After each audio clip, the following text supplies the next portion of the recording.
Hey everyone, in this quick tutorial or video, I'm not going to create a new project, but I'm going to talk about my new website, which is called DIYTechRush.com. Here you're going to find all of the tools and the code that you're going to need to create your own projects. For example, under courses, you're going to find all of the courses with the details that you need, like the code and the steps.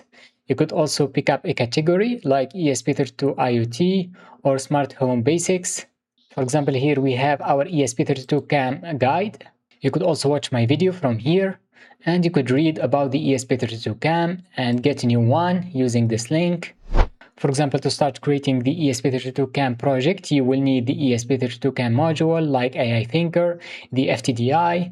You will find the circuit diagram for connecting it and uploading the sketch. We have all of the steps that you need. You could also copy the code, but I highly recommend you to watch the explanation so that you can understand how things work. Also, you will find some tools like electronics calculators. We have the LED resistor calculator, voltage divider. I highly recommend you to use this one. It's useful. Under here, we have a start quiz test so that you can test your knowledge in different categories like electronics, ESP32, ESP8266. Let's pick it up.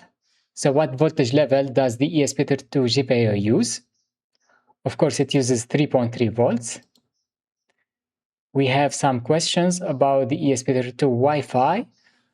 We use the Wi-Fi library, yeah. And you could pick up other topics. If you want to contact me, you could go under the contact section. Put your name and the email so that I can answer you with the email and the message that you want if you have a question about one of our courses. And if you want to check the prices of the products that we use, you could go under the products section. For example, we can pick up the Raspberry Pi. We have ESP32 CAM development board or the Raspberry Pi. Recently, I have created a video on how to get started with the Raspberry Pi, which is a single board computer.